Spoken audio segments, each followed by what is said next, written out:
Hello everyone and welcome to a Brothers War traditional draft. There will be a few more of these still on my channel before the next set releases. This is uh, I would say it's a good pack. It has two good cards that you would be I think happy to first pick: the Teething Wormlet and Third Path Iconoclast. Then there are some solid role players like the Infiltrator and the Blast Runner are both very good in the black-red sacrificed focus deck.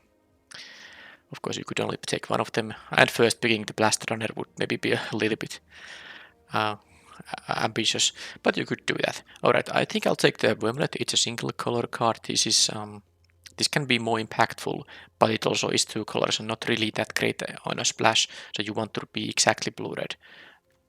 This requires you to be green anything, and you will usually have some artifacts, and especially you can maybe focus a little bit more on artifacts once you have this early in the draft. Now this is an easy pick here, Excavation Explosion. I do know, realize that my previous draft was red-green because I just drafted it just before I started this one. So it's well in my memory, but of course if that's, I mean of course this is no guarantee that I will be drafting green-red now, but I just take the best card from this pack. It is this Explosion by a fair margin, so I mean I might end up red-green, and then I will have another red-green deck posted on my channel back to back. Alright, so there's no strong incentive to pick anything else than red or green. Well, I'm not taking the red stuff. I have some colorless stuff I could take, like the wings and the statue. Also, there's a Stalwart and the Steel Seeker. Now, it's a bit tough because I really like the statue nowadays. I think it's a very good card. It also works nicely with the Wormlet. Now it does work with the Steel Seeker too. The Citadel Stalwart and Wings. I think I would take the Steel Seeker over the Stalwart. I would take the statue over the Wings because you can get these later in the draft. Usually you can. I'm actually going to take the statue, even though the Steel Seeker is gonna be able to draw some cards for me, especially because it shares its, preference of artifacts with the Wormlet. But this is also just, this is a way to trigger the Wormlet. Right, so now we are having this pack,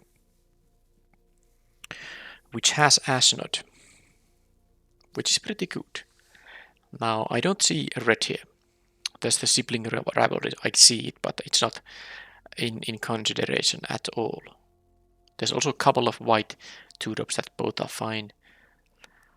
I don't think I'm gonna take the Giant Growth here. I do think I'll take the Ashnod. It's so nice at 5 mana, you can just start making those 3/3s. So I think it's the best card in the pack, and it's early enough in the draft that I should take the best card. If black is open, I'm gonna be sad about not having the Ashnod in the picked among the cards I have picked now. Alright, so here, well, there's no green here. I'm very happy about taking the statue because you can actually play this in any color combination. So you could take, well, there's no red either apart from the infantry, which is not the pick here. It's not strong enough. The hostile negotiations is not always like such a great one. It's you lose 3 life. It's 4 mana to get 3 cards, yes, but it's a lot of tempo loss, and against aggressive decks you can't really play it. I would play it maybe in the sideboard, or it depends on the deck if it's a main deck or sideboard card. I think the safer pick here is the Goring Warblow. Now that I took the Ashnod, I should take another black card here. There was the Wing Commando too. Okay, so I see black being fairly open. There's also some white, like the Recommission is a card I'm quite like. Alright. It's also, by the way, nice with the statue because you can bring it back, because it also targets non-creature artifacts. But it won't get the +1/+1 counter unless it is a creature. Anyway, I'm not taking that here. I'm not taking the Steel Exemplar. It's gonna be the Infiltrator or the Warblow. I just don't have mean, I like the Woblo, but maybe I'll take the Infiltrator now.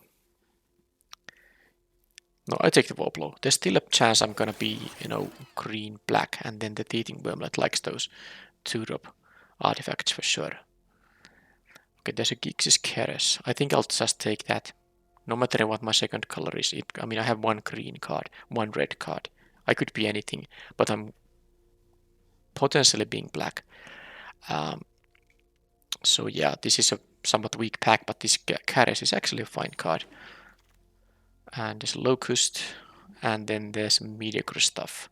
But Locust is also mediocre, that's why I didn't snap pick it. So there is like a 2-drop red card.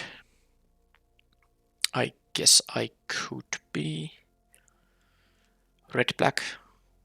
The green stuff here is just bad. No real reason to pick them. Yeah, the Locust is 3 mana 2-1. It does fly. It hates Graveyard a little bit. It's not unplayable, but I think I'm leaning towards the 2-drop, even though I'm not a fan of the Rock Hunter. Okay, I got now... Oh... If I knew... Well, I mean, I think I would have taken the Wormlet always there, but still, if I somehow knew that both of these are coming back, I would have been happy to pick one of them first. Now, it's time to maybe realize that the sacrifice sort of an archetype might be open if I get some sacrifice stuff at some point. But yeah, these are both are payoffs for that. I think I might start with the Infiltrator now, because it's a little bit more playable when it doesn't have much energies. And I'll take just another Infiltrator here. I don't know what this is gonna be. It could be even mono black if I had like a Corrupt coming to my way. Okay, the Killzone Acrobat is actually going to trigger this Infiltrator. Sibling Rivalry will be good if I get to have some sacrifice outlets. There's another Acrobat. Okay, this went easy, this rest of the pack. I'm just taking this just in case I want to play this thing. Okay, so I cut the Teaching Wormlet. And here I see an Urza, Prince of Krug, an amazing card. Amazing card indeed, but not in my colors. Very much of opposite of what I have been drafting. Even the one card here I cut already is not white or blue. So that's not the pick. There's a very good green card. There's also a decent green card, but there are also Disfigure and Overwhelming Remorse here. I think it's pretty easy Remorse. Such a nice answer to most of the stuff that is problematic. So, yep, it's an easy pick here, I think. Now there's something that would have worked with the red-green deck that I kind of started drafting with the Wimlet and the Explosion, but given all the black cards I have gotten here, I'm very sad to say that this pack has nothing for that deck. Oh boy, oh boy. The best cards in this pack are the Engineers and the Vanguard, but they're just not really doing much for me here. I don't care about the Chain Dancer, I don't care about the Onslaught. This is just this is 20 gems, I'm not going to play this card. I think I will take the Obelisk Engineers just in case if like red-green is super open to this direction. I can still, you know, go that route. There's an Excavation Explosion which is gonna be the pick no matter what here. In the black-red, also very nice pickup obviously. I have actually, if I play black-red, I have already the Keres and the double Explosion for some nice Power Stone production. Okay, Thraxer Demon, very good with the Infiltrators. There's also the Refractor, but yeah, this does lean to black-red for sure. I mean, green, I see some green, but nothing that, you know, really makes me want to draft it. So yeah, I guess I'll cut the Engineers here now. But the pack from which I took it, it just had nothing for this black-red deck. I could have taken the Semblance Anvil for 20 gems, but I at least wanted to, you know, keep the very small possibility alive that this deck will be red-green. But now it's pretty easy to see that it's gonna be black-red, unless something very weird happens. And There's a blast runner, which I'm very happy to have. Now, I would be happy to have the chromatic star, and I also believe that with the amount of, and this also makes a power stone if it makes my deck. There's also, the Avenger, which is a little bit better when you have multiple ways to make power stones. So this could be like an effectively a 5-drop when you have enough power stones. So you don't need 6 lands to cast it. But here, even though I would like the chromatic star quite a lot in this deck actually, I think I want to have the payoff for the sacrifices at this point still. Okay, bitter. Oh man, I was taking the bitter reunion, but there's also an evolving wilds, which is also just a free sacrifice. Yeah, I think the land is better because it doesn't actually take a slot from your deck. I mean, from among the spells. I think the bitter reunion is a kind of card that I can still maybe get later in the draft, assuming they get opened. But evolving wilds is gonna be a free sacrifice for the infiltrators and the blast runner. Now, sometimes you have to play this on turn 1 and sack it right away, but sometimes it's just you draw it a little bit later and then you can benefit from it. I can take another Traxodemon, so actually I got a nice amount of these ways to sacrifice stuff. Wow. So there's another sibling rivalry, but there's also this Acrobat. My 3-drop slot actually could use the Acrobat still, and I have one rivalry. Maybe it's better not to kind of try to go overboard with them. I'm gonna just take the Acrobat here now. But now if I see another rivalry, I will still be picking that.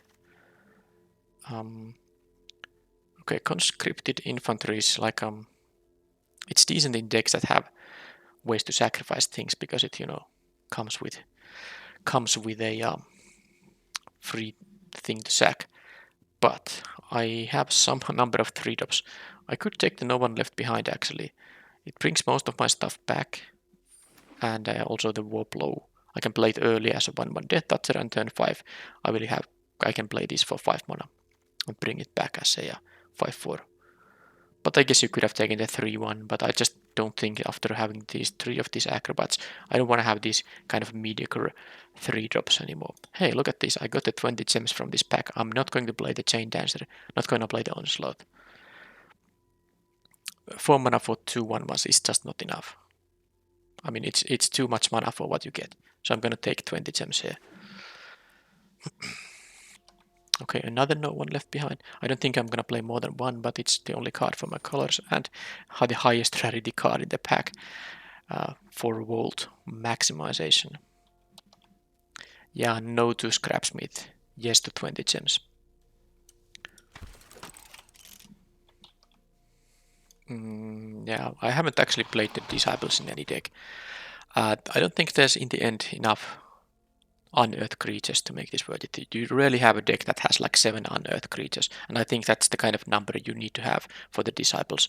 So they would have to be like super open for this card to actually do what you want it to do. 6 mana for a 4/4 is really, really overcosted. I have a couple of dig sites, so I might as well take the Demolition Field just in case if the opponent has a Mishra's Foundry. What is the creature land?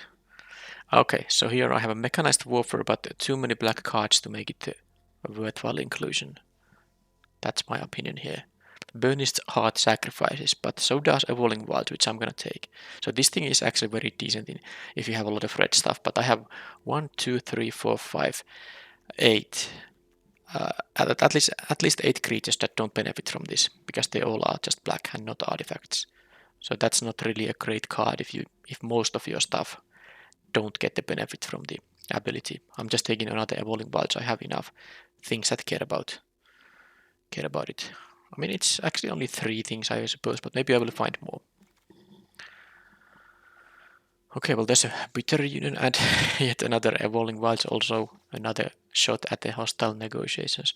I have like 1 legendary creature, Ashnod. So the Reforged this will start being interesting when you have like 3 or more legendary creatures, or a lot of mana production or power stone production to make the 7 cost equip cost not such a big deal. I think I'll just take the Evolving Wilds here over the Bitter Reunion. Also fixes my mana, but why did it go to my sideboard? Fateful Hand of Pyrrhic Blast. Yeah. There's stuff and then there's an Overwhelming Remorse. high quality removal. Another bailout I see in this draft too, so the green drafter can be happy. I think this goes to a different direction. I think it was in pack 2, the previous one though. Yep. Alright. And I wouldn't mind having one more, or more than one, but at least one more blast runner or an infiltrator, because I do have quite a few ways to now trigger them, or this is not actually a triggered ability, but you know, make this as passive ability actually function. Right. Moment of Defiance, Tower Worker. Nothing in here is that interesting. I take the Moment of Defiance because it's at least a playable card, which I might play here. 12 creatures, 9 non-creatures. Okay. Okay then. There is a Blast Runner, but I'm not taking it over the Stone Seeker, which is just an amazingly good 2-drop. There's also Power Stone Fracture. This figure I wouldn't mind, but the priority here is, I think, the Stone Seeker. And then maybe I have enough removal that it would be the Blast Runner after that. Then the Fracture perhaps, and then the Disfigure. But all these 4 cards would make the deck. So that's a nice pack for me. I hope I get a similar kind of pack still in this pack 3, so that it wasn't the only one that has the cards I care about. And that seems to be the case. Okay. Well, it's not the end of the world. I think the Dragon Engine is fine. I can play that still. I have no 4-mana creatures, so I can play still at 3-drop here. This is a 2-drop, but I don't think I need it. I have the Rock Hunter, which is, you know, it's okay. I don't need to take the Forge Chanter here. This in a long game can actually be a very massive flyer too. Alright, so here it's easy worming. I could... Okay, now my wire is going somewhere. Come on. What the heck is happening? Oh, it's... I don't know if you can see it, but I have entangled myself with this mic wire. Alright, I could take, you know, 20 gems, but this is actually quite decent when I have this number of ways to sacrifice stuff. So let's just take that 1-drop here. Another Knowing Vermin versus a Giga Mole. I don't... Well, that's 15 creatures now. I might even take the Giga Mole now. I don't need the conscripted infantry here. Yeah, I think maybe I take this for the sideboard though. I'm not sure if I want to play 2 of them in the main, but it can be quite good of a sideboard card. I basically have enough playables here now, so I don't have to worry about them anymore. Yeah, I don't have enough artifacts to be interested in the Scrapsmith. I don't have a card draw to make this Trench Stalker good. I guess I'll take the Intervention as some kind of trick I might choose to play. Alright, I'll take the Black Blade Reforged, because it is actually a card I could sideboard in. I don't think it's really main deckable in this deck. Okay, another Rivalry with triple Acrobat. I think it's quite good. And also other means to sack. Also works with the Ashnot, by the way. I'm not gonna play the Scrapsmith, I'll take an uncommon here. Oh, I got the Blast Runner. I'm really happy about this. Okay, I like this deck a lot. Even got the 2-drop here. Wow. So I don't know all about all the cuts, but I do like what I'm seeing here now.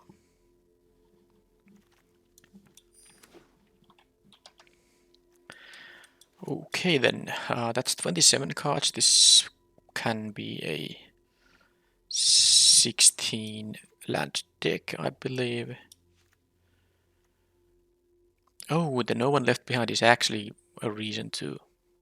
I mean, it's a nice synergy with the Dragon Engine. Getting a 5-mana 5/5 flyer with this kind of a slight fire breathing ability is definitely nice. Because I was thinking about this is one of my cuts, but maybe not now. The Moment of Defiance is one of my cuts, that's for sure. Knowing Vermin might be my cut, so that I will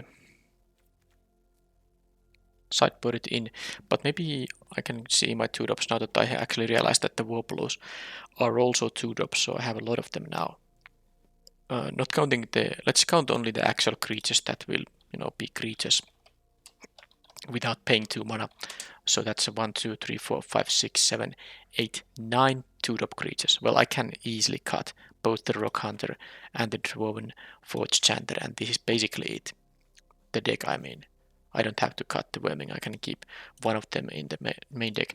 15 creatures, 9 non-creatures. That's a little bit low on the statue triggers, but it actually doesn't matter if it picks one counter. It's like an okay card. Not amazing because you don't want to really pay 2 mana for your 2/2 flyer.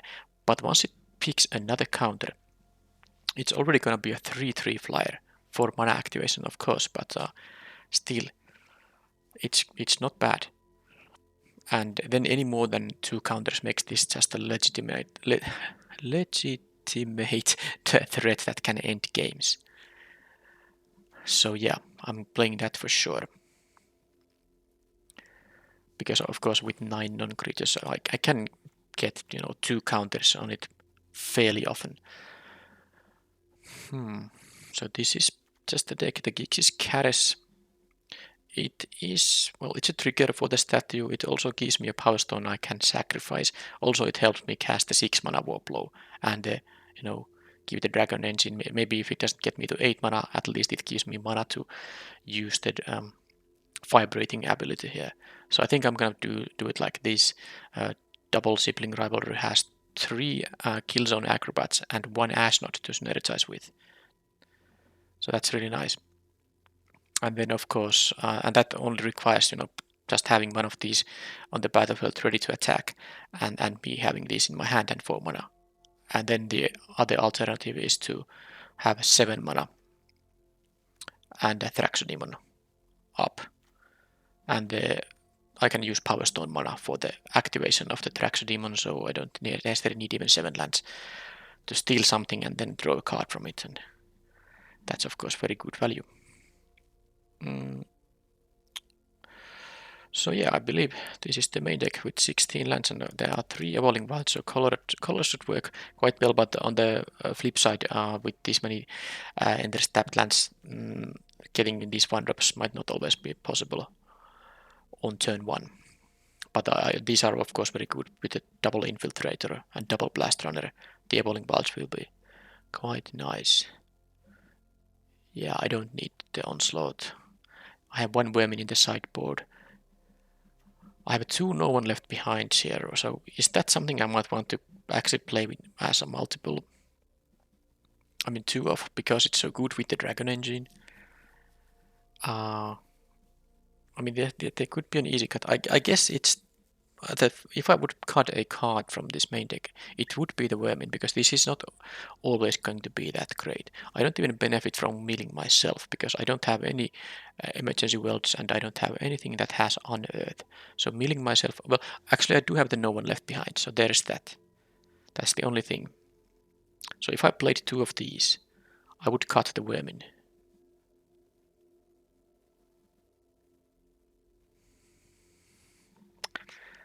A lot of my cards I can still return with 2 mana, and of course if I return something with 5 mana, it means it's gonna be a 5/4 Death Toucher or a 5/5 Flyer. All the rest of my guys, creatures here, will be 2 mana to return. It is also one other trigger for the statue. Actually, I'm gonna play the Worming out of the sideboard against decks which, have 1 toughness creatures and stuff like that. Let's do the double No One Left Behind. This is now the deck, minus the lands, so 13 black, 7 red. Because it will be 6/5. No, so 7/6 basic lands. But of course with triple Evolving Wilds, it's effectively 10/9, so it's really easy to get the mana. I don't see I have any double casters in here. No, I don't, so I guess I just go with the... I guess I'll just go with the... I have more black cards, so I should have more black producing lands, unless I actually want to play 1 dig site in here, because I guess it's kind of possible, because triple Evolving Wilds would still mean I have 7 plus 7, no, 6 plus 6 basics, and then triple Evolving Wilds, which is, kind of like 9/9. I'm just not sure if I... The Swirlwhale does also synergize a little bit with the No One Left Behind. Can I be that greedy though? But without double casters... Oh man. I don't think so. I might sideboard if a game seems like it's a slow matchup, both have a lot of removal, then I will have more time to maybe even activate the dig side, but I'm not gonna main deck that land that only produces colorless mana, so let's have 7 swamps and 6 mountains here. That's the main deck here now.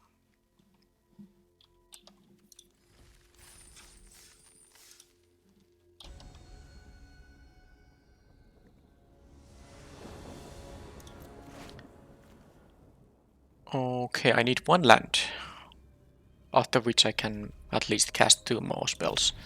So I'm going to keep this. I also have a lot of, I have some 1-drops and 2-drops, so if I don't draw a land, I might still draw one of those. Okay, Knowing Wormies, they're gonna go to the deck now. Both of them. Because of this one card, it already makes sense. Well, yeah, this is exactly the kind of... Okay, look at this. 2 Knowing Wormies, they are in the deck already.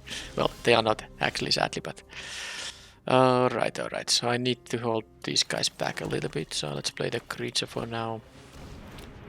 They're not gonna empty their hand yet, so the Cares will find, hopefully, still something.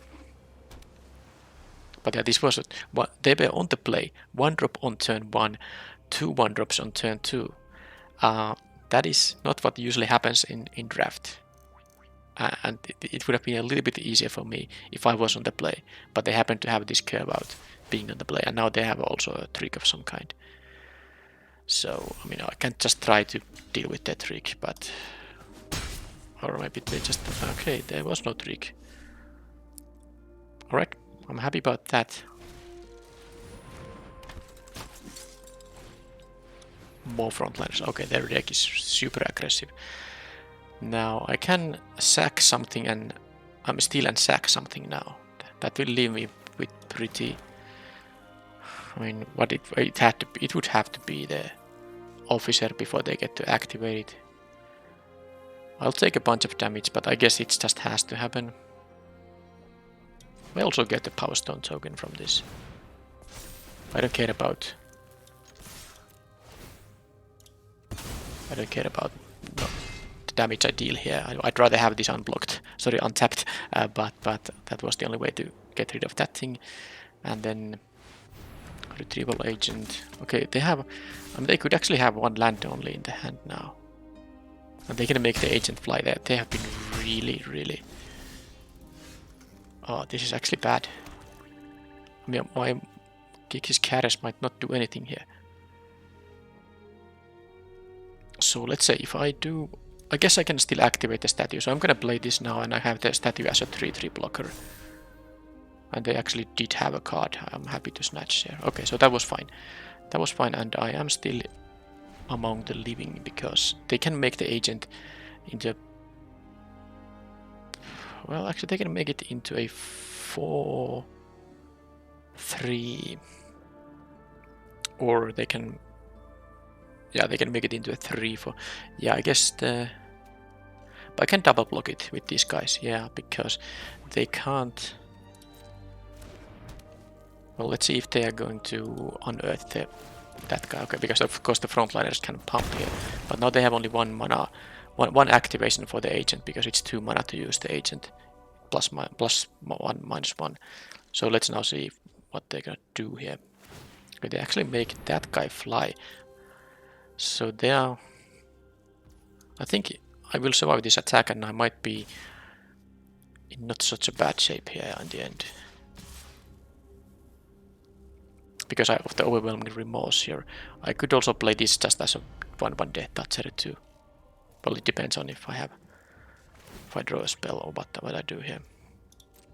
Do they make that into that? Okay, so now I can eat 2 of their guys. And I could double... I mean, the agent is most likely gonna be remorsed. So this is gonna be how I'm doing it. This is the one that's gonna go away. It has been unearthed. So this is now 3. I'm taking 6 damage here, but I get rid of the air marshal. both of my guys survive. They have this one unearthed left, but with the overwhelming remorse, I think I have a chance unless they continue having some sick draws. I mean, the draw wasn't actually that sick in terms of, I mean, the card quality is like okay, but they just had a very fast start here. Okay, that is not bad. Now, problem of course is that I don't have mana to... Oh, I have mana to use the remorse and activate the statue here. But they have this frontliner here. Yeah, because I have now 2 of these Power Stone tokens, which I can use for the statue activation. And the remorse will make the statue into a 4/4. So, I of course can't attack because they can unearth a haster here. I could play the Warblow here actually, because they have no longer a means to make this guy into a flyer actually. But if I play the Warblow as a 6 mana spell, then I don't have the levitating statue mana up.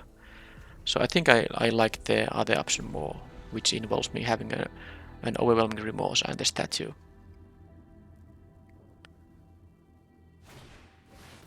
Okay, well that's a target for the remorse for sure.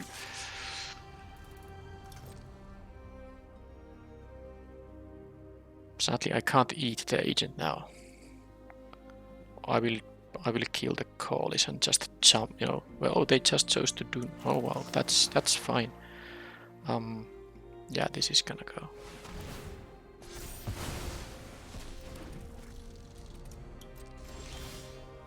Okay, that's a way to benefit from my... I mean, if I draw one of my... I think I'll just play the Evolving Wilds and sack it still. I feel like it's better that way. Now, I feel like it's a waste if I play this as a 1/1.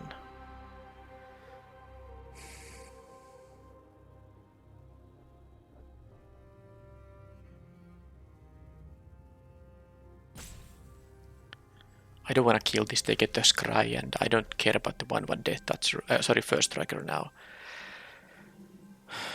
So let's see, if they are gonna activate this, they can make this into a 2 power first striker. That's kind of a problem here. But I guess I'm still gonna do it. I'm gonna play this as this guy, and this is like this, and I hope they don't have a pump spell because they can win with. Well, I guess there's not. Well, they could have like a supply drop because one of their guys will be unblocked now because I can't activate the statue on this turn.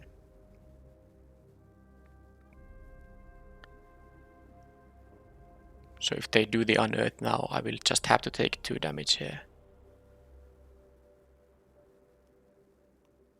Unless I'm willing to just jump block the retrieval agent and putting the Warblow in front of the survival of Corlys. Now that's an option, but don't know if I'm a big fan of that option. Yeah, I took so much damage from their early aggression that I can't really... It would be very fantastic to start attacking with the 4/4 or even a 5/5 flyer soon, but I just need to keep my defenses here. If they draw any sort of removal, I'm just dead. So that's that. If they have now the pacifism effect that white has, they can put that on the Warblow, then unearth the guy, and force dealing 3 damage here. Oh, that's gonna be nasty too. Oh, they didn't go for the... They went for the Life and Scry instead of the 1/1 and double strike. That's interesting actually. That is very interesting. I didn't see how they scried, by the way. I think they wanted to make a... well, anyway, that's fine now. They don't have an attack now. I'll just thin my deck and get my second red mana source because it's possible I draw a red spell here. Okay, I think I will save this for my few ways to, benefit from this sacrifice stuff. Alright, so let's just... I mean, it would be great to get to attack here, but I just... now, this is one of those situations where having a vigilance creature would actually be great. But So I can attack for 5 in the air. But it's so risky. I mean, it's also... But I don't want to lose to them drawing one interaction, like a bounce spell or removal, because I will immediately lose to that, because they have the Unearth available.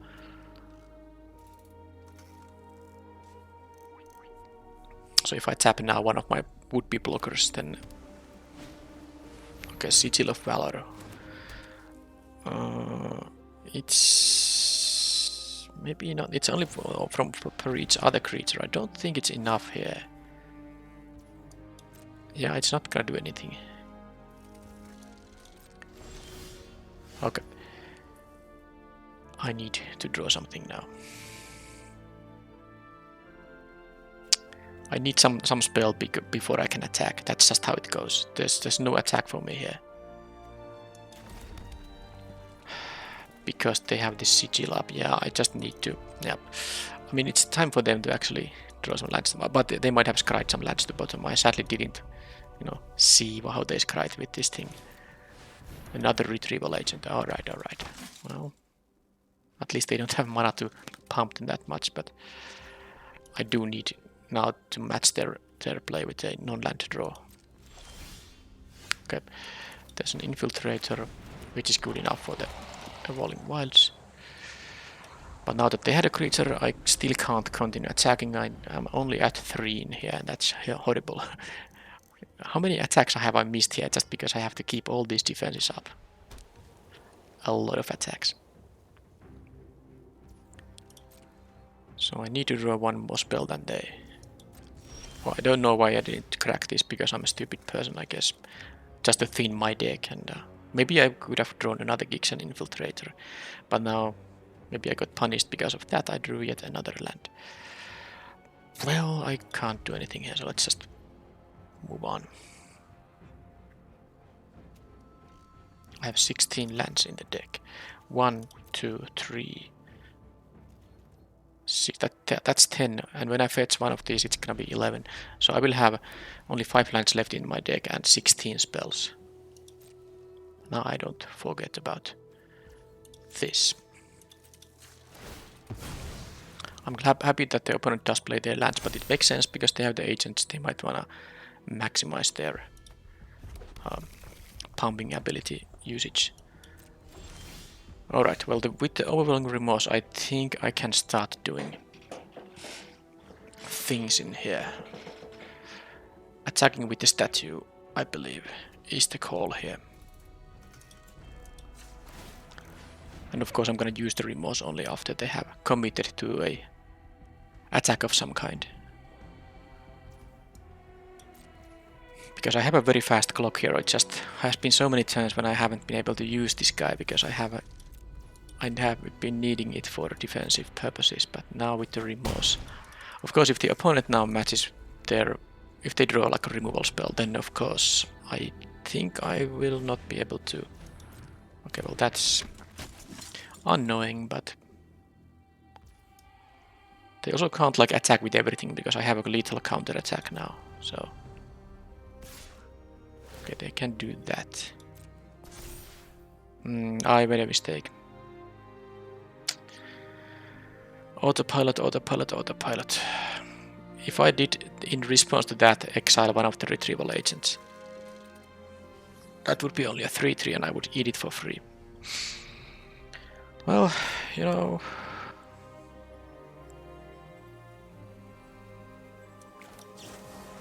I could double block it, but I would lose my war blow. I'm gonna exile it. At least they can't now, you know, use the scry ability there. Because if I kill an agent, this dies and they can scry too, but I mean, it's still annoying now.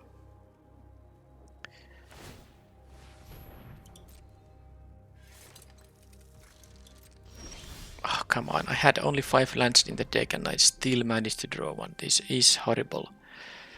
I have 2 Evolving Wilds here. That's 4. I have 12 here. There's 4 lands and 15 spells in my deck. Alright, so let's see. If I attack with the statue now, they attack with the frontliner.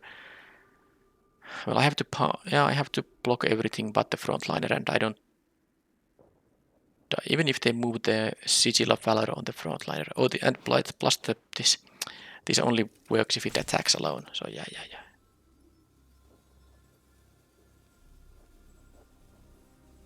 I mean, I'm winning on the next turn if they don't draw anything specific. Because I can attack with this being a flyer. So I'm gonna hope they just draw a land, and then I think I will win. If they draw a land, I will win on the next turn. That's how it goes. Or if they draw, a ground creature with no significant abilities, I will win on the next turn. But I really needed to draw a spell here to kind of potentially counter whatever they might draw now. Because now if they do draw a spell that has an impact, I will lose. That's just it. That doesn't have impact. So I can jump block now the Corliss guy.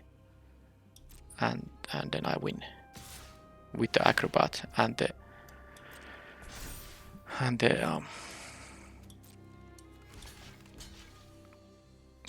statue. Okay.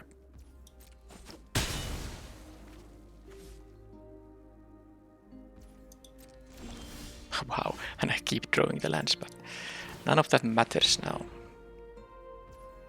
Flying for the win.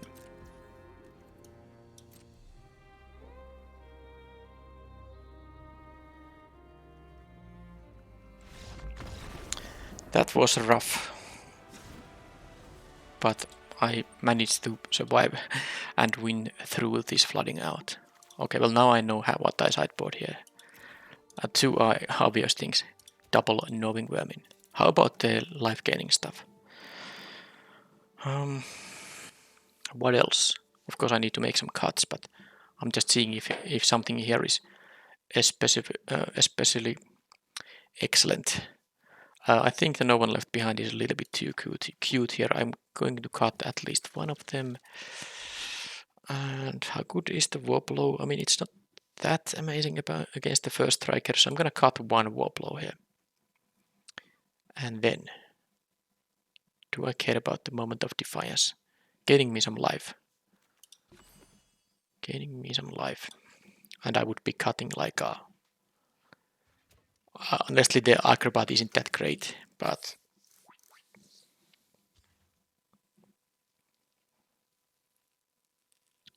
it's also a part of what makes this deck kind of tick. I could see actually cutting one Rivalry and one Acrobat and playing the Moment of Defiance and just the 4th Chanter defensive 2-drop. That might actually make sense. I'm not going to count on the Sibling Rivalry too much, and the 3-mana 3/2 is very bad against their deck in the sense that it trades with all their 2-drops. And they have a lot of them. So I'm gonna do it like that. Super defensive. Moment of Defiance to gain some life, and this is a defensive 2-drop against their 1/1 first strikers and whatnot. So this should at least allow me to survive with a higher likelihood. I don't think I'm gonna play any of the other cards in there. This is fine now.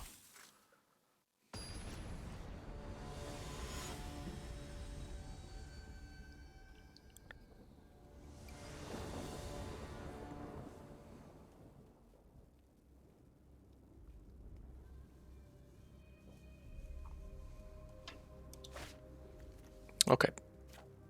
Tim Mulligan, I will keep this. This is my red source. I have an Ash Knot here.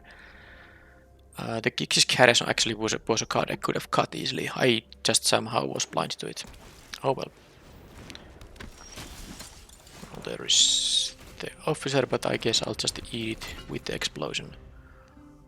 I'm also willing to just trade with the Officer here if they attack. It's not like the Merchant is gonna do... sorry, Mechanist is gonna do anything anytime soon. Okay, so that's still what I'm going to kill on the next turn. Just before they can activate it, even if they have all the land drops. I get to kill it before that happens. Okay, I don't care about the 1/1 at all. Oh, they have multiple of those. Well, I guess I have a remorse here. Well, they are not having a land, so they would have to draw a land to activate the Officer.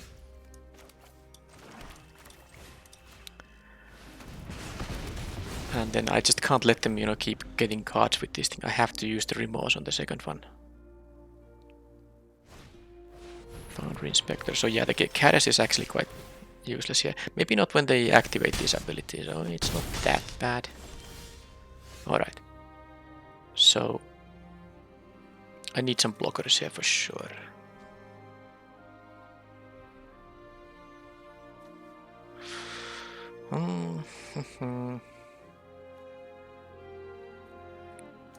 Man, I should have totally chatbotted this thing out. I don't know what I was thinking. I wasn't just seeing this somehow.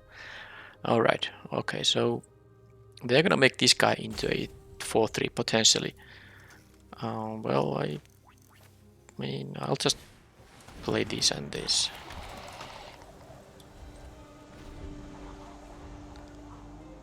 Yeah, if they do have a land here and they activate the officer, I can get that thing with the Gixis Caddis.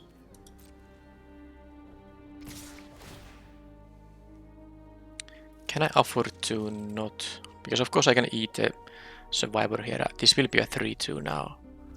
Yeah, they actually choose to do it like that. I'm gonna take a lot of damage here, but it just is what it is.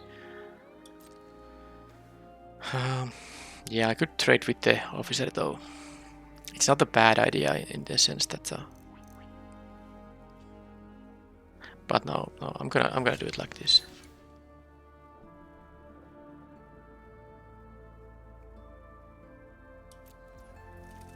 Yeah, it's a tough one. Yeah, I'm gonna go to 5 here. But I have my infiltrator still here, so there is that. They scry immediately. That means they are not having a land drop, and I guess I'll just... No, I need a creature here. They scry both on top, by the way. Okay, so it's gonna be statue into acrobat, right? Now, if they scry on top, that... Well, it could still be a land, of course. This could be a 4-drop here. Because I can play a statue and... Yeah, I'm almost dead if I don't play another creature. Because I could play a statue and a Caddis here. But... I don't believe it's really the way to go here. Yeah, the way to go here is to do this and hope whatever they draw there is not gonna be amazing. And both games they are just... I mean, of course they have like double recruitment officer. It's also just a Savannah Lions, so 1 mana 2-1, which is good when you are on the play and can back it up with stuff like the frontliner. So this is a tough matchup, but I mean, if I just draw one of my sideboard cards, I mean the Gnawing Vermin, and then the opponent is like, okay, what am I supposed to do now? I can block one and kill some other of their guys. Okay, so much of the usefulness of the Gixis Caddis. Oh boy. And I keep drawing lands now when it's really not what I can afford to do. Alright. Well, I can play the remorse and activate the statue, so there is that. Guess I'm gonna do that. Oh, I should have... Yeah, they're gonna start using... Well, maybe if they use the officer, I can use the Caddis in that case. Yeah, okay, I'll let them do that.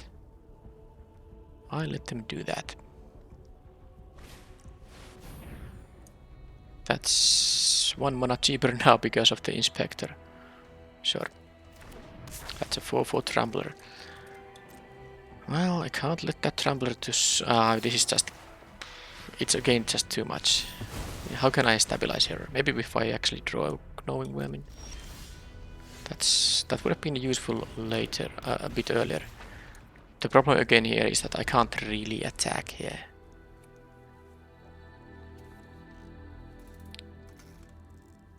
This thing only targets soldiers, so they can't target the Foundry Inspector with that thing. They got the Sigil, okay. That is...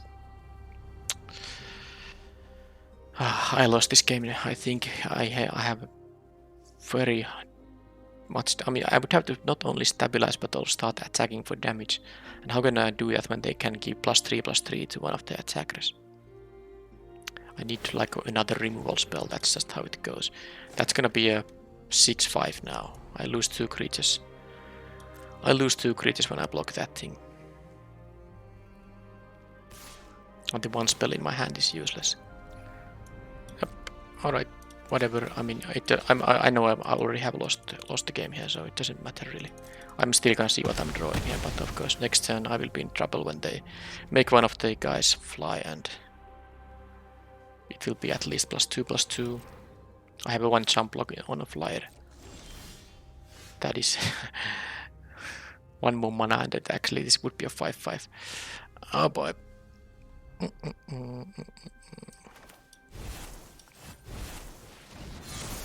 Well, let's see what happens. The problem is that once they start drawing lands, they can start using the recruitment officer. So I would actually have to remove the officer as well.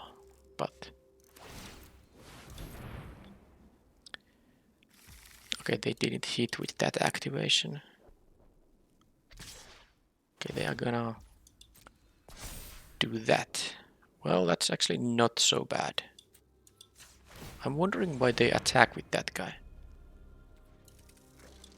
Because they can only kill one of these, and they lose now the officer, which is very good for me.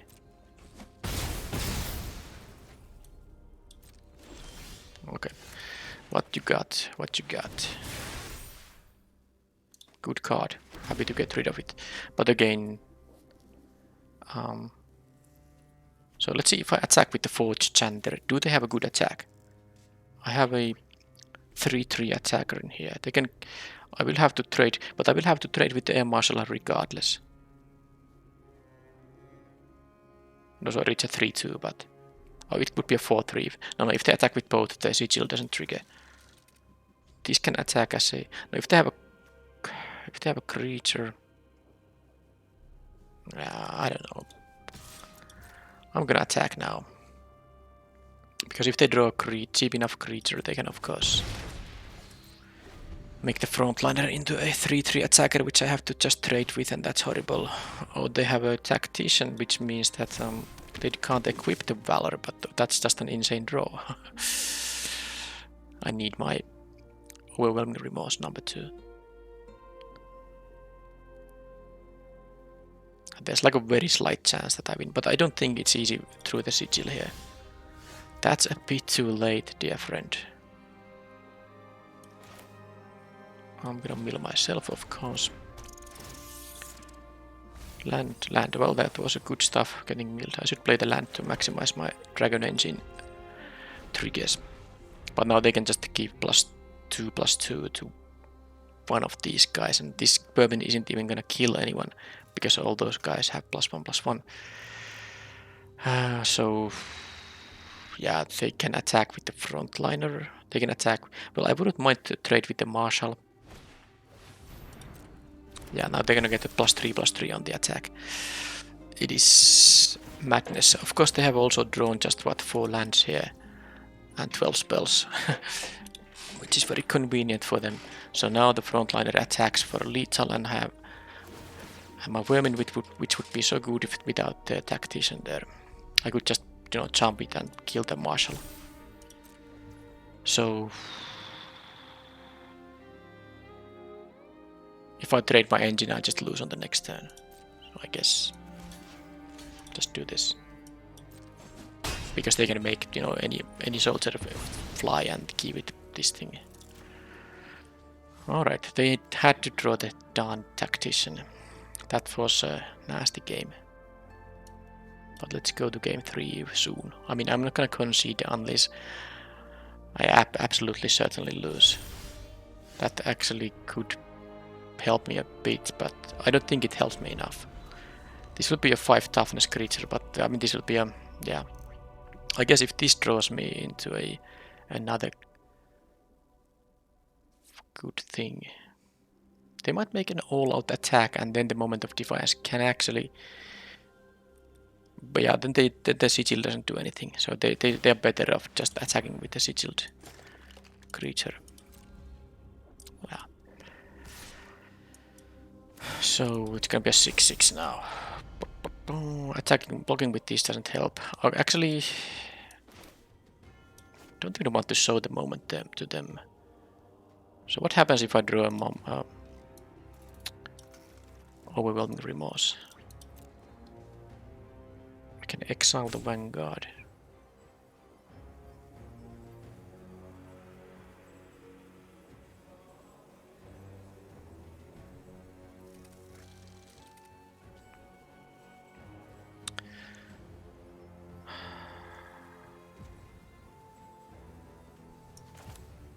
I guess I'll just have to do this.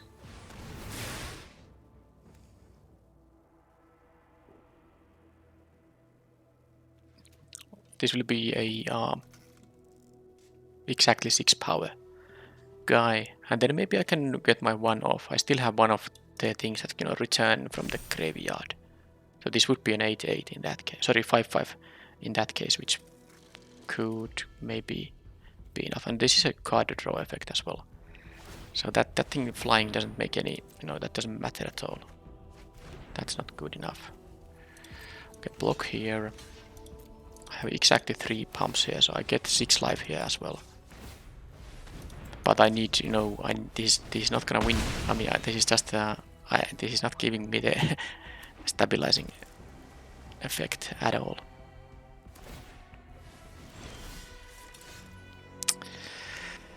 Okay, let's play all the creatures, but if they still draw a creature, this will be a +3/+3. I can, take some damage now, though. I don't have to jump block as the first thing. Well, that is... I mean, it's 5 spells and 13... sorry, 5 lands and 13 spells. That's really good,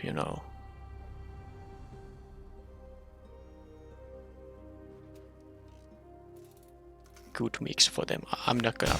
I would have to lose 2 creatures to kill this. It's not gonna work. I need to... I don't know what I can draw, but I will see what I draw. Yeah, it's just... It's beyond my control now. I just can't take any more damage. I have to start jump blocking. They actually can make this guy fly. And I already lost. Yep. That's exactly... Well, that's more than lethal. Okay. Gixis Caris, bye-bye, and then... What do I do to deal with all the stuff they have? This would also be very good, but... Am I gonna add 1 forest to the deck? Actually, this is so good against the 1 toughness creatures they have. I'm gonna add with triple evolving wilds. I'm gonna add 1 forest to the deck. Now that is 4 ways to get... 4 ways to get the green mana. So that does make sense. What else? As-notch intervention, some kind of trick here maybe. I don't know what I'm supposed to do here. The 4-blow is still useful. I'll have it like this. At least I will be on the play now. And let's hope they have like a, more like a closer to average mix of spells and lands, because they just kept playing spells after spells there. Okay, so now I'm not going to use the Evolving Wilds until after the Infiltrator has been played, because it will be a 4/3. That means my Blast Runner won't be coming online anytime soon, but well, it will come on turn 4, I guess, and still can maybe benefit from the other Evolving Wilds. Pike, alright. And I can still play the Thraxodemon here, so that's nice. And I can get the forest with the second. Yeah, this first strike can be annoying, but it takes some time. They don't have 1-drops now, so okay, just an inspector here.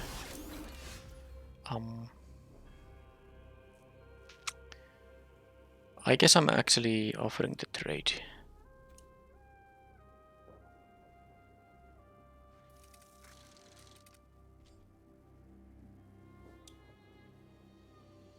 Or am I?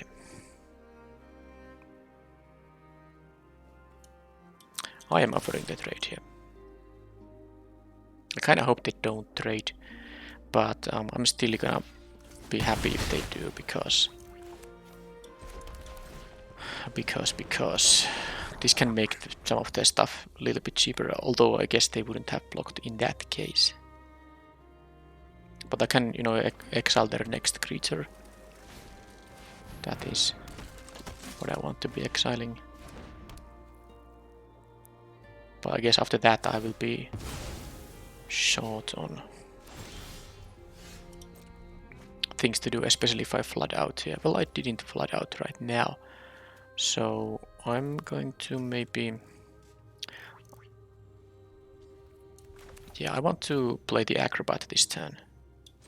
But I can attack for 3 here.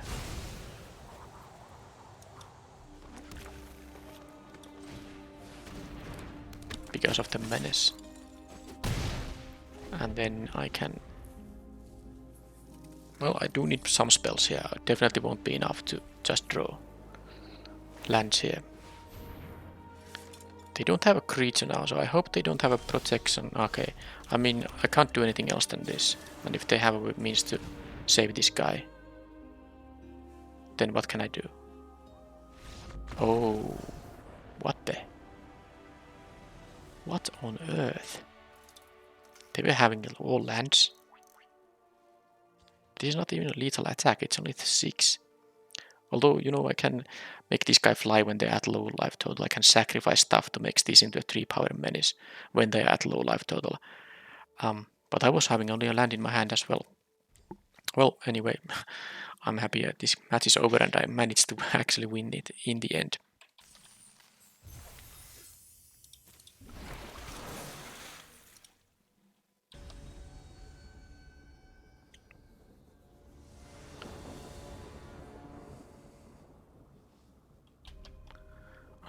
I'll go first.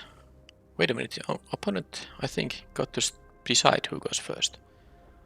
Well, sadly, this is just a mulligan. This is not.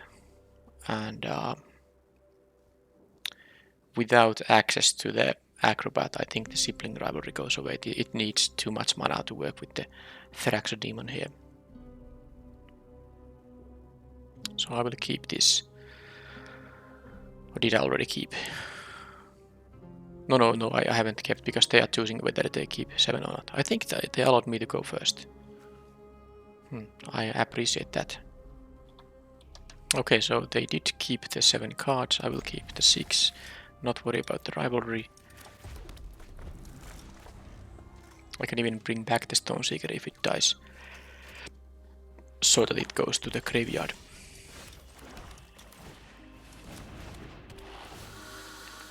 No disfigure, that's good.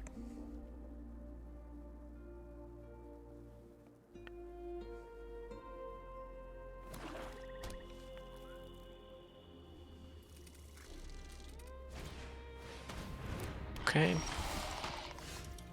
Not sure if I care about the Infiltrator. I need to see what else creatures they're gonna play. I'm gonna play my own Infiltrator at this point. I might even be willing to just trade. The only way to sacrifice stuff currently is the Thraxodemon.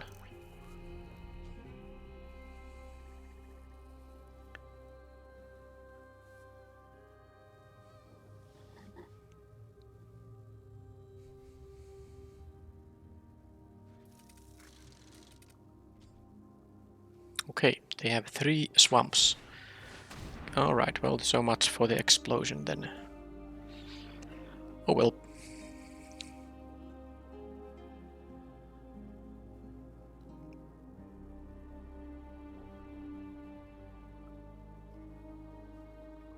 It doesn't really matter if I kill this Infiltrator. I guess I miss out on a Power Stone token. Yeah, that it does matter because I have the Thraxodemon.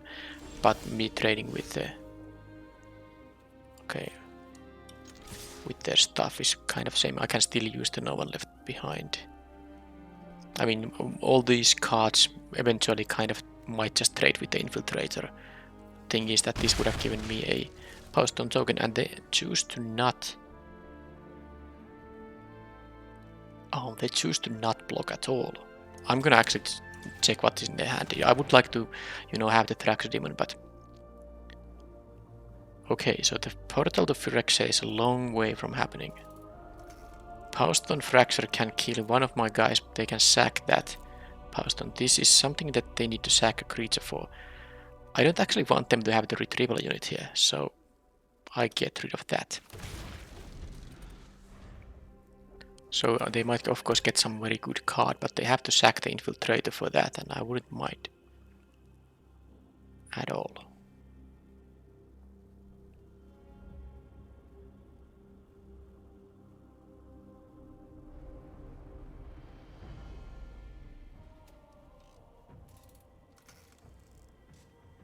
It's also good to cut them from the Power Stone.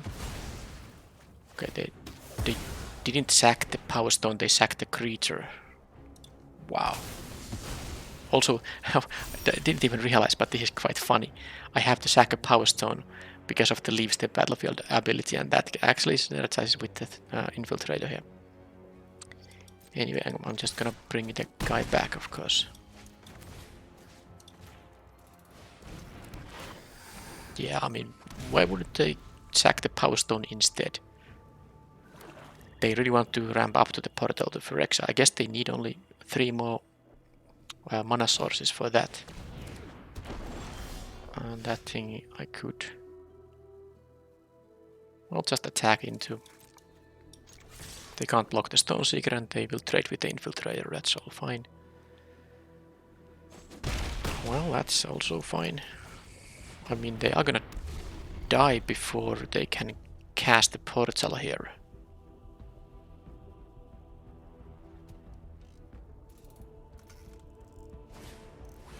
Now they sack that thing to get a card that does what exactly? Well, I don't get to see it. It's a tutor for any card. You don't have to reveal it. Alright.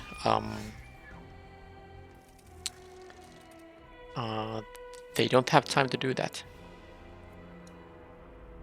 They have to. They just have to block now. Okay, I don't have mana to exile it and immediately win, but I mean they just have to block now. So I don't know what was the game plan, but it clearly doesn't work.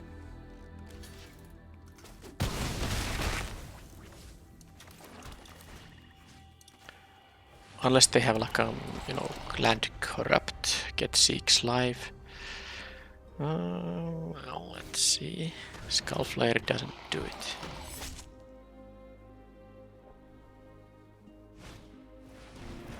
Okay, now I have perfect information. They still can't.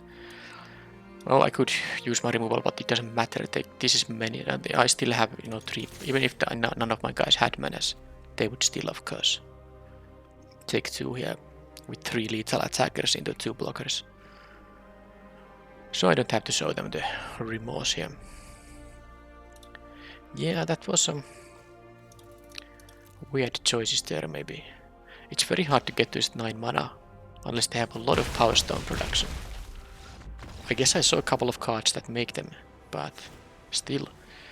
I'm gonna keep my Keres here for sure, because I might actually need to snatch out the portal if a game somehow goes very late. I have potential to be fast here though. Do I need to try to be even faster? 2, 3, I can't trade with. Death Toucher is good. Yeah, this is... I don't really think... I was thinking about something like an Ash Notch intervention here, but I don't think it's really necessary. Let's just have the same deck.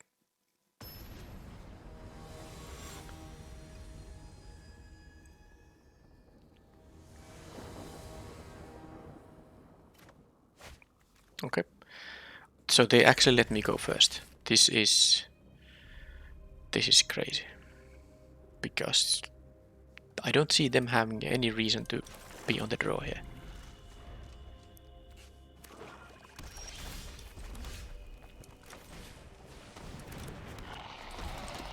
I can go 2, 3, removal. This actually can be a 6 mana play because... Oh, well, not gonna use the Evolving Wilds yet. It would grow the Infiltrator, but of course I'll just prefer playing the Acrobat now. So this is gonna be... I have 5 lands and 1 Power Stone from the Explosion. Unless they have, you know, the Gixis Keres. Alright, that's, you know, a card I'm just... Oh, definitely a card I'm gonna just get rid of. Yeah, I mean, them choosing to give me the, you know, being on the... They let me go be on the play, and they don't have a 2-drop. That is kinda crazy. So next turn I can play this Warblow, like I said, because of the Power Stone, and then I can actually sack the Power Stone to make this guy fly, give this another counter. Spectrum Sentinel isn't... Yeah, this is... This is not making any sense.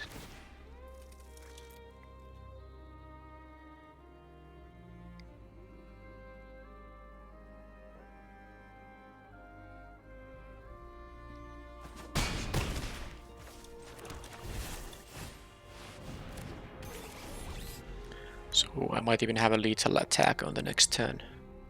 Well, they have mana up. 1 life gain cards in hand, so they can of course put some defenses here. But that costs a lot of mana and it's just a 2-3, so... so that means I'm going to do this here.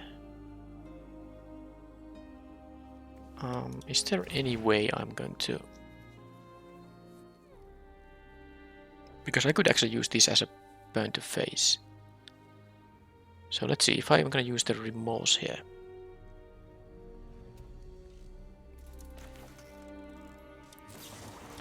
Remorse on this thing. Then I can attack. Okay, yeah, I'm going to actually sacrifice this thing. So now they can jump 5, but they will take 7 here. So even if they gain... Actually that kind of didn't matter, but they're gonna go to 2. And then my explosion will be lethal no matter what. I guess they can have a swamp corrupt here, but that's only gain. Well, 5 plus 1. Yeah, they're gonna die.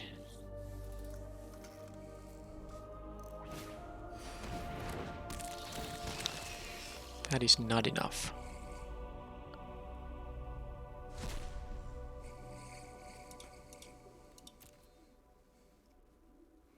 Well, this was definitely an easy matchup. Okay, the opponent actually has 33 cards left in the deck, so they are playing more than 40. So 4 in hand, 1 in exile, 2 in graveyard, that's 7. Guess that's like 45 cards or something like that. Well, I did win the match. It was kind of fun, but of course kind of maybe not the best content on YouTube, because it was not very exciting in the sense that the opponent didn't have that much going on for them. Okay, final match. I guess I'm not going to be on the play now, unless this opponent also chooses to let me do so. Hey, I can do the Blast Runner on turn 1. There's nothing to sacrifice yet, so it might not be that relevant, but who knows, maybe they have a Disfigure and want to deal with it before they even see the Stoneseeker. If they play a Swamp, which they didn't. Okay, I can play, you know, all but the Dragon Engine here, but I kind of would want at least one of the Warblowers to be a 6-drop. Oh, I can also play the Dragon Engine if the Stoneseeker survives, because I can, of course, use the Power Stone for that, even if I don't draw a land, but let's see now. And I did draw that, so everything seems to be fairly okay. Let's see if this guy gets countered. It did not, so the opponent didn't have nothing for turn 2.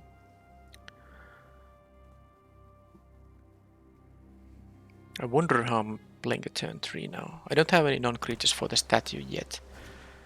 Forging the Anchor. Look at the top 5, get any artifacts. They have a Well of Lost Dreams.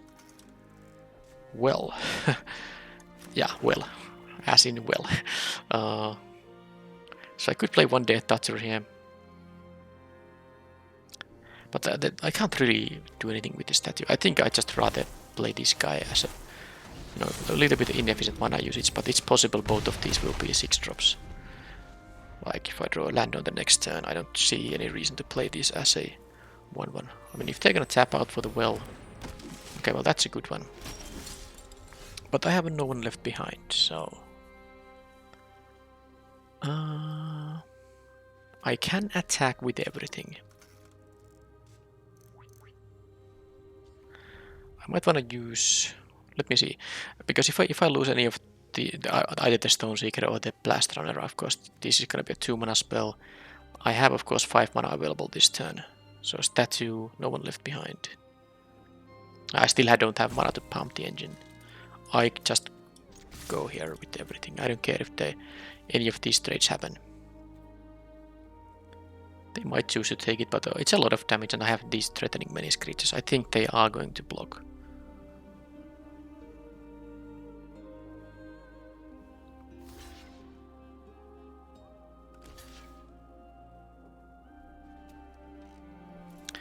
Sure.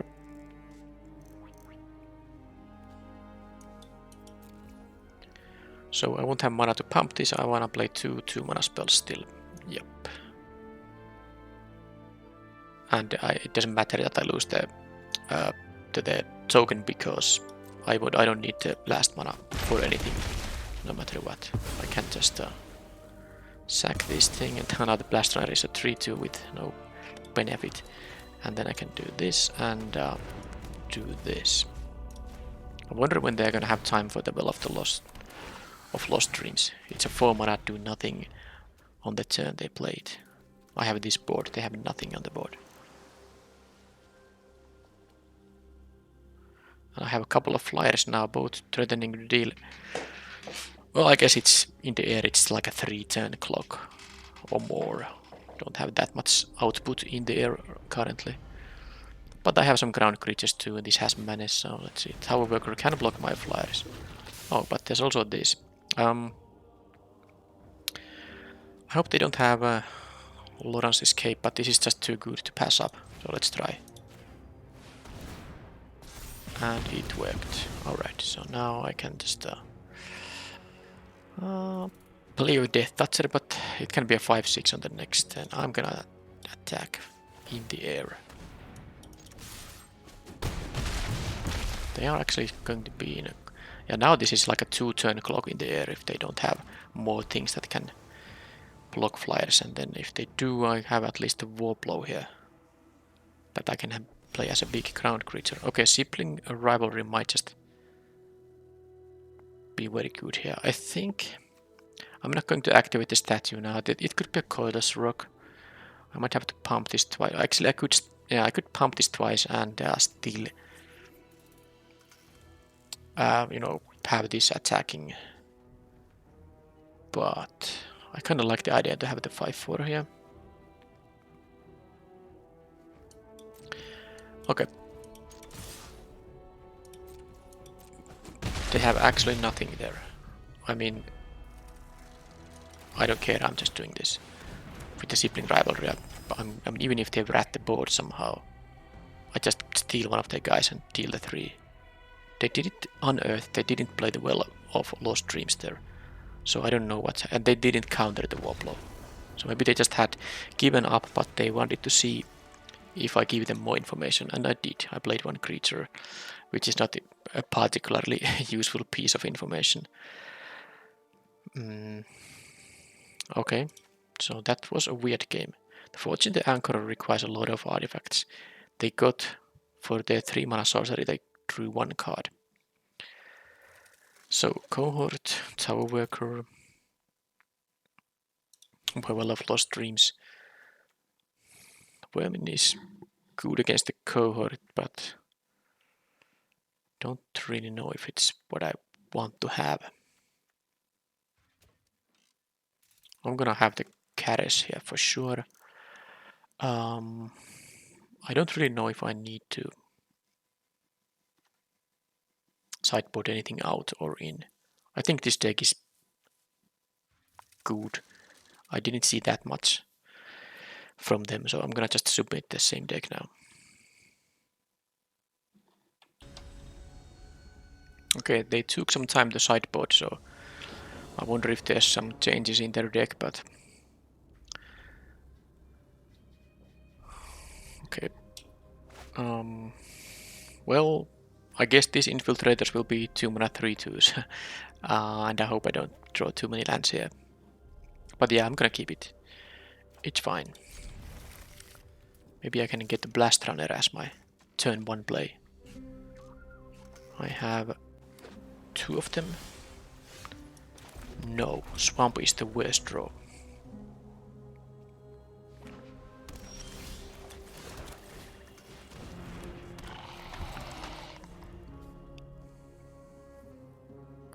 Again, they didn't have a turn 2 play that I like. How about turn 3? I will have a 3-2 attacker, so I think I will be able to at least trade with their drop. Okay, there's a life gaining thing. Okay, these remorses, these are good draws. So let's do this first so I don't miss out on the counter. I still can't play the remorse on the next turn, but it's still good to have them waiting to be used. So I guess I just want that on my next turn I don't draw a land. I really don't want to draw a land. I don't mind if I draw like a 6-drop or something. It's still something I can use, but if I just draw a land, it's just my 7th land. It doesn't do anything. Ideally, of course, I draw something I can cast on the next turn. Or if it's a land, let it at least be one of the 2 remaining Evolving Wilds to make these guys into 4/3s. That would be somewhat acceptable. Depends a little bit on their play. They have 5 mana, of course, available now.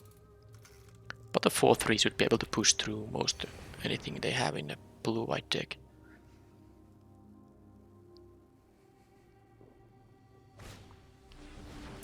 Non-artifact creatures you cast have improvise. Okay, I mean it's not... This already basically is improvise because it taps to taps for colorless. So this is like a mana rock. Once they have more artifacts. Third path, Savant, alright. Oh, that's a perfect one. That's a perfect draw there. So they go down to 30, but they do have this 1 life per turn. But now I can actually, if they have only 1 big creature per turn, or doesn't have to be big, but 1 creature per turn, I can actually just exile them and deal a bunch of damage here still. Okay, that can be a lot of... That can be very good, but it is very slow. And they still are, you know, limited by the amount of mana they have, so they can effectively get 3 cards per turn by scrying to the bottom, and then they have this turn time to play the scryed cards. Lands apply for that. They scry both to top. Do they not see how this thing works? This literally didn't do anything to them. Neither of the cards on the top of the deck were cards they were playing this turn, and also they didn't want to. They still wanted to draw them. I don't understand. Okay, now they mill, so that's the one. They. So this I no longer understand what's going on. Doesn't matter really. Oh, sibling rivalry with Ashnod. Ah man, this is... Well, it's great that I get to do this once. Who of these guys? I need to deal with the Savant for sure. Although if I steal the Inspector actually, yeah, then because this will be 4/3s, because this is an attack trigger. I steal the Inspector and this will be 4/3s. They can't trade. Alright, that's a better idea. Much better idea. I don't care that the Ashnod gets blocked by the Chapline or anything.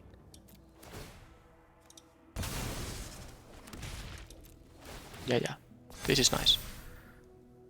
They can't take both of them, so they have to jump one of them and then trade with the Ashnod. And they have an empty board.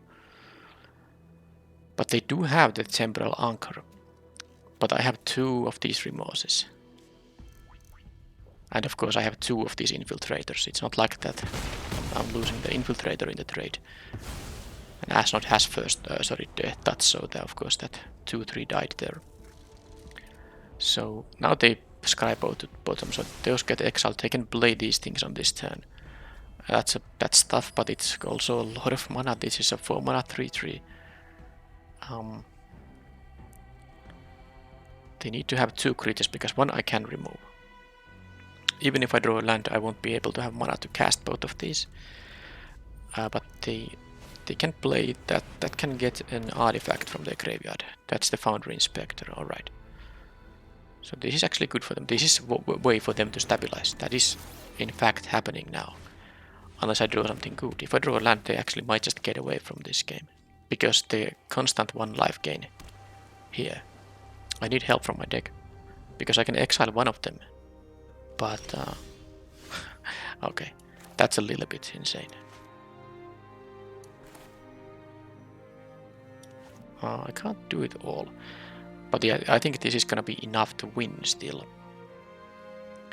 Because they're gonna go to 1 and then they're gonna go to 2 and this is gonna finish them off the next turn.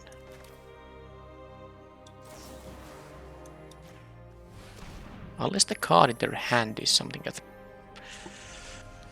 They have the Elsewhere flask, so that's why they are holding priority there, but...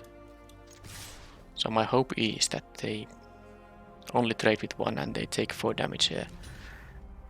Don't bounce the guy. Thank you. And now I'm 1 mana short of using the explosion. But at least these things have to be played this turn. So as long as you don't have a life gain. So these are blocker and then draw for the turn. So they need an Urza's rebuff here. I actually can exile the 1 blocker and I still have mana for the explosion because this is of course now only 3 mana thanks to the infiltrator dying on the previous turn. So they still need 2 blockers in here and then a counter spell on the explosion or a life gain on the explosion.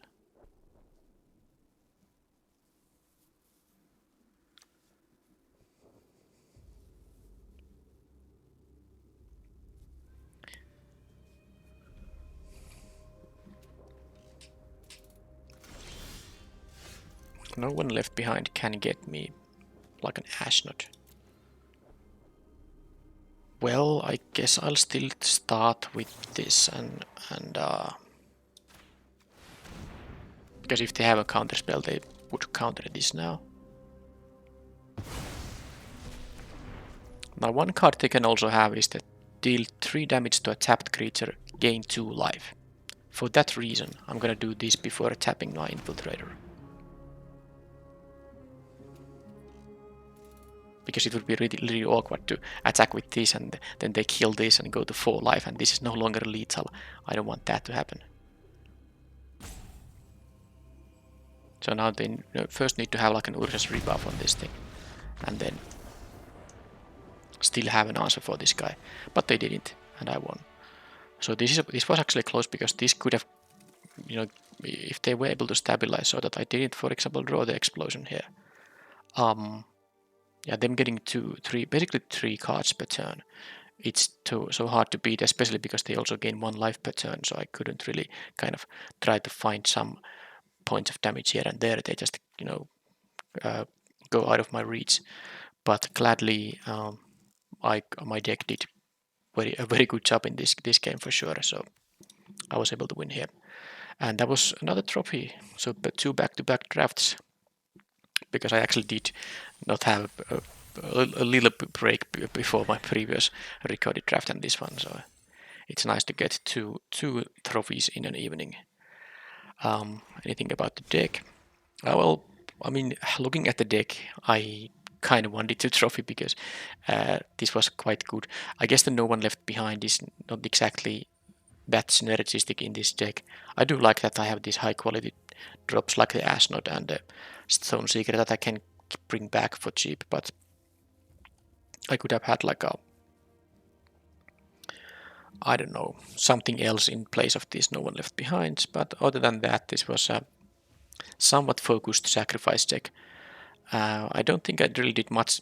I did a little bit damage with the boosted blast runners, but the kicks and infiltrators were bigger things in this event. And the Killzone Acrobat got to do its thing. It was a relevant flyer in one game, and then I was able to steal and sack a couple of times with the Sibling Rivalry. So that was all fine. And I think the deck is not the best possible, but definitely a very, very decent deck. And now I will claim the prize here, and I won't be drafting anymore today, so well, you won't notice that. Next video will be up in 2 days. I will see you then. Thank you for watching, and bye bye.